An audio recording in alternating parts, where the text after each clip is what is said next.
I don't know if the referees could have prevented the Sophie Cunningham injury. I'm going to be honest with that. I don't know if the referees could have done it. I don't know if it was intentional from Bria Hartley. I think if it was anyone other than Bria Hartley or Marina Mabry on the Sun team, everyone would have just said, no, it's not intentional. It was completely... The WNBA's biggest issue isn't just the half-filled arenas or the lukewarm TV numbers. It's the officials. Game after game, referees are dodging accountability while injuries pile up across the league. It's not only the Indiana Fever paying the price. Every roster is feeling the damage. And now, even Sophie Cunningham's family has reached their breaking point. Right here, we got Sophie's sister, Lindsay, and her mom, Paula. At WNBA, maybe you should focus less on fining players for commenting on your poor officiating and more about hiring officials that are able to call a consistent game, protect your athletes. Pathetic. Praying for you, Sophie Cunningham. Yeah, officially, my two favorite players in this league that I really particularly love to pull for, they're both out now. And it did not. Sophie Cunningham's injury isn't some random mishap. It's the predictable outcome of a broken system. Referees have no problem calling ghost fouls that barely exist. Yet when actual danger plays out right under their noses, suddenly the whistles disappear. There are players that cannot be replaced, and there are an abundance of players that no one gives a shit about. If you're the WNBA, common sense would dictate that you do everything in your power to protect your star players. You do everything you can to protect your assets. But for some reason, this dump of a league seems to protect anonymous faces over the pretty faces. They protect the players who are injuring the players that people are paying. Sophie Cunningham has never been the fragile type. She's built her career on toughness, showing up night after night and leaving it all on the floor. But look at the timing. During the very season when Caitlin Clark has taken the hardest hits of her career, when the Indiana Fever have been forced to patch together a roster just to survive, now Sophie goes down as well. That's not random. That's not bad luck. This is a pattern, and a dangerous one. Dirty Bria, of course, it had to be ya. Dirty Bria, I would really hate to see ya in a dark alley. Dirty Bria Hartley back at it again with her shenanigans, and this time around, she had her eyes set on one Sophie, the trophy Cunningham. Sophie, get well soon. Hopefully the MRI later today shows nothing too serious. Would love to see you back on the court. Bria Hartley dives for Sophie Cunningham's knees, doesn't even try to avoid the collision, doesn't try to move out the way. Bria Hartley sees Sophie's legs and says, that's the direction I'm going to fall in. Even Let's be crystal clear. The Cunningham family isn't biting their tongue anymore. They've called out the WNBA for exactly what it is. A league quicker to punish players who speak out than to protect the very athletes sacrificing their bodies every single night. Player, and boy, did it show up again today. Welcome to Keep the Vision. Make sure you like, comment, subscribe, share the channel, and hit that bell notification. Listen, Sophie Cunningham was targeted, y'all. I'm telling you right now, Sophie Cunningham was targeted by Bria Hartley, and it just is what it is.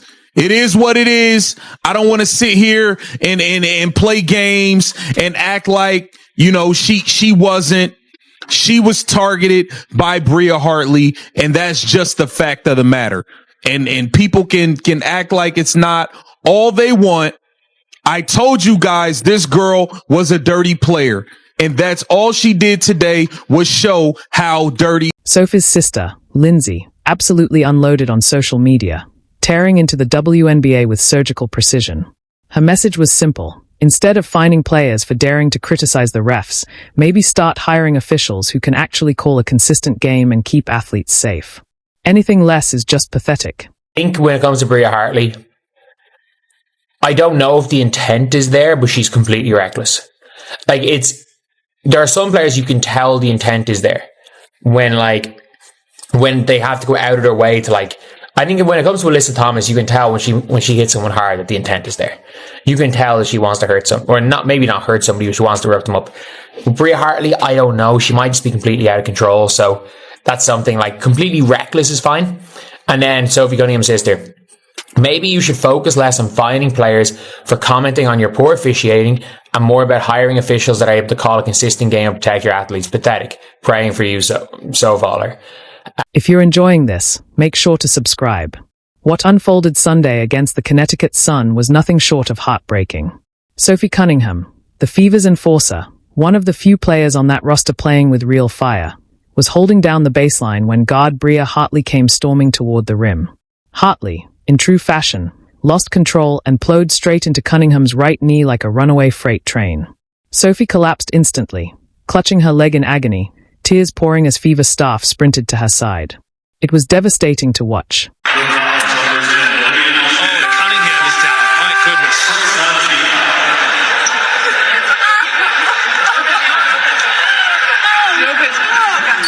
You can literally hear her screaming in pain. It's so hard. The Fever star guard Sophie Cunningham, the enforcer, had a lower leg injury today against the Connecticut Suns. It happened on this play. She's helping on defense, steps up, gets her legs tangled, goes down, ruled out for the game. The severity of the injury is right now unknown, but she had to be helped off the court. That collision wasn't just a bang-bang basketball play gone wrong. It was Bria Hartley doing what she's become known for, playing out of control and leaving chaos behind her. Sophie's mother, Paula Cunningham, didn't hold back, calling Hartley a disgruntled player who brings trouble wherever she goes. She's plain mean and plays out of control. And honestly, the evidence backs her up. Hartley has already been tangled in multiple scuffles this season, running around with the kind of reckless abandon that would make an insurance adjuster break into a cold sweat. And Sophie's mother, Paula, Hartley is a disgruntled player having trouble everywhere she goes. She's plain mean and plays out of control. So, what can you say? I do not blame Sophie's mother and sister for being upset. Marina Mabrey went nuts in this game, scored 27 points. But this is where the story shifts, from an unfortunate injury to a full-blown family rebellion against the WNBA establishment. The Cunninghams aren't staying silent anymore. They've reached their breaking point with how the league treats player safety, and they are making it clear they are ready to lawyer up and go after the whole system. And they are certainly not blaming Sophie. Why would they? This is a player who's practically bulletproof, someone who has built her entire career on toughness and dependability. Yet, here we are. In the same season where Caitlin Clark has been battered like a crash test dummy, where the Indiana Fever have had to patch together a roster with emergency signings just to stay afloat, Sophie becomes the next casualty. The timing would almost be comedic if it weren't so tragic. Clark has already missed 19 of 32 games with groin and quad issues. The Fever have already lost Ari McDonald and Sydney Coulson for the year. And now Sophie, the one steady heartbeat keeping this injury-ravaged team together, goes down after yet another reckless collision the referees somehow didn't see. Know how the Indiana Fever can continue to survive these things. Here you see Sophie Cunningham laid out on the floor, holding her knee. The lady was in tears, crying as Lexi Hull approached her to help her through this situation. I don't know if it's her knee. I don't know if it's her Achilles, the way she was kind of dragging her foot. I don't know. But Bria Hartley has had dirty plays all season. But you got to know who we're talking about. Bria Hartley is the same girl. Bria Hartley is the same woman that pulled Angel Reese out of there by her ponytail.